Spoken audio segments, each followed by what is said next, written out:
You know, there was a time in my life when I thought success was simple. Make money, get praise, be admired. I chased it hard, worked long nights, pushed myself past every limit. But here's the truth no one tells you. It doesn't matter how much you win if you can't even control your own mind. I found myself burned out, stressed out, and lost.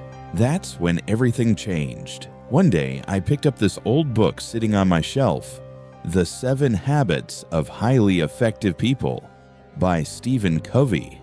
And, brother, let me tell you something.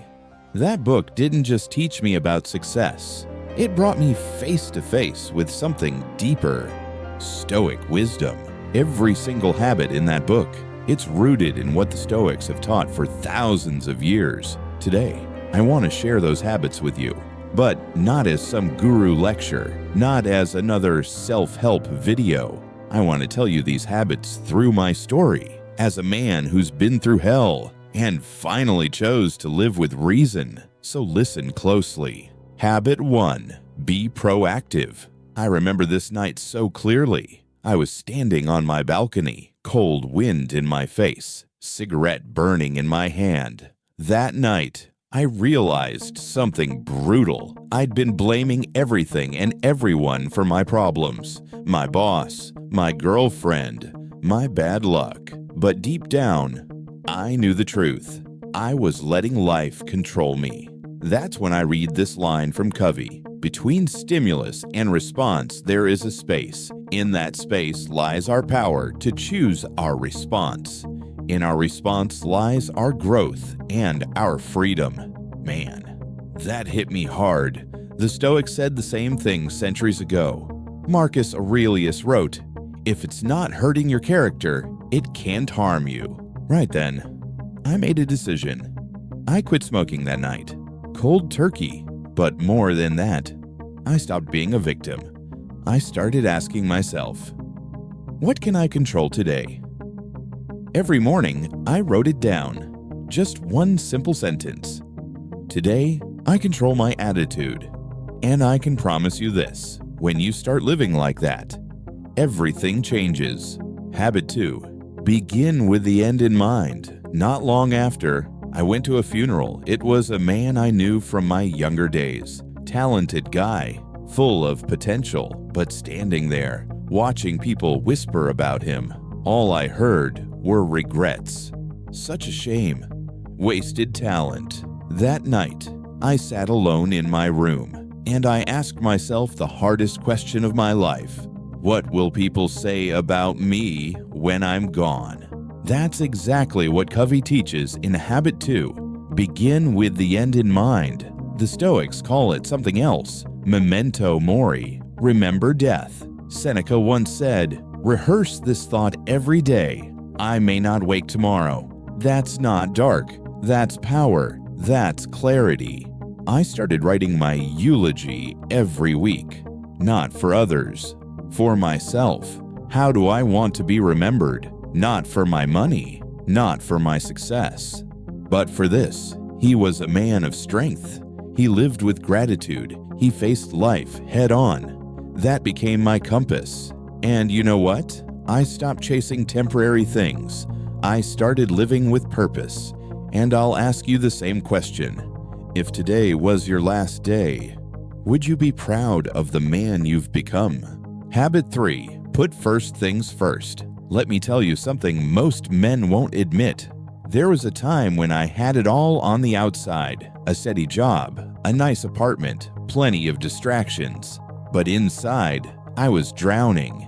Every day, I was busy, but not with the right things. Emails, deadlines, random noise. Then one night, I looked around my apartment. Stacks of unpaid bills, half-finished projects, books I never read. And worst of all, I couldn't remember the last time I had a real conversation with someone I cared about. That's when habit number 3 hit me like a punch in the gut.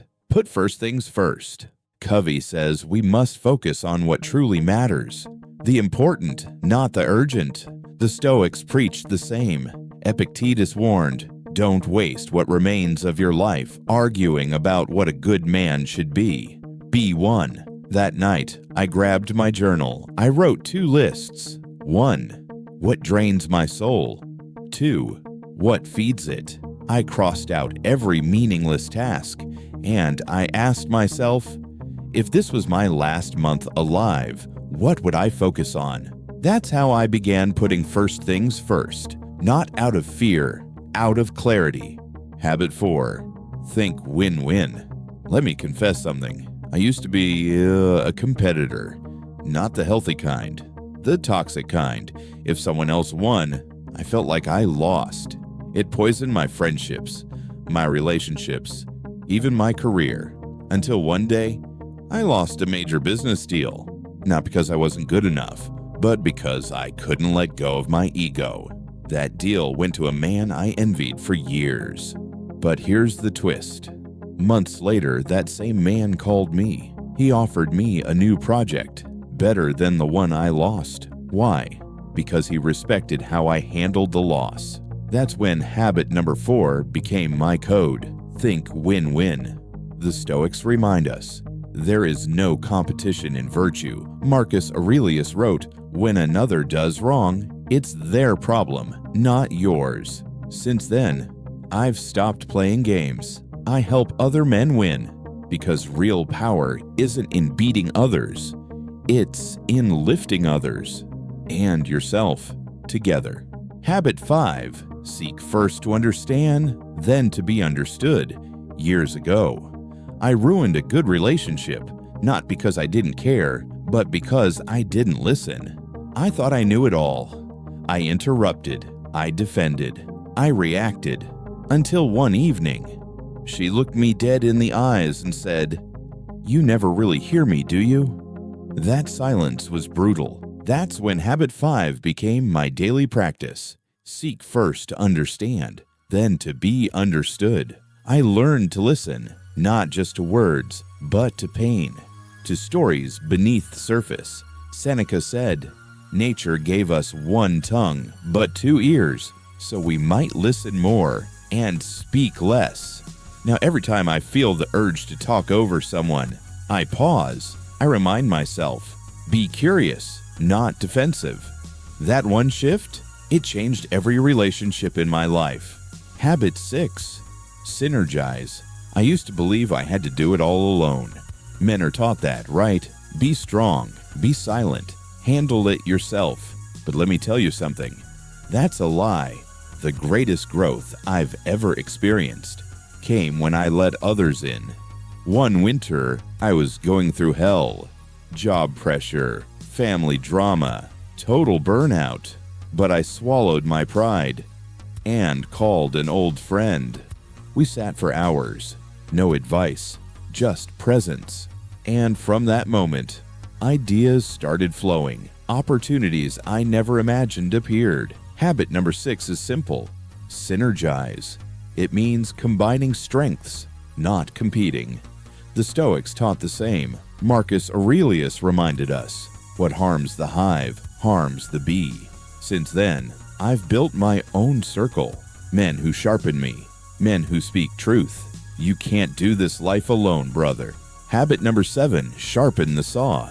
There's one last habit, and it's the one most men ignore. I ignored it for years, until my body broke down. Anxiety attacks, sleepless nights, depression creeping in. I realized I was grinding myself into dust, but habit number 7 saved me. Sharpen the saw. It means this: rest, recover, refuel. Not out of weakness, out of wisdom. The Stoics practiced this every day. They walked in nature, they meditated, they reflected. Seneca called it the daily retreat. Now every week, I unplug. No screens, no noise. I walk, I breathe, I write, and I remember this. You can't cut wood with a dull blade. Sharpen yourself, mind, body, spirit. Brother, these 7 habits aren't just about success. They're about reclaiming your life. They're about becoming the man you are meant to be. A man of discipline, a man of wisdom, a man of peace. If this episode spoke to you, Hit that like button, subscribe for more wisdom, and remember, live with reason, walk with strength, and never forget, your time is now.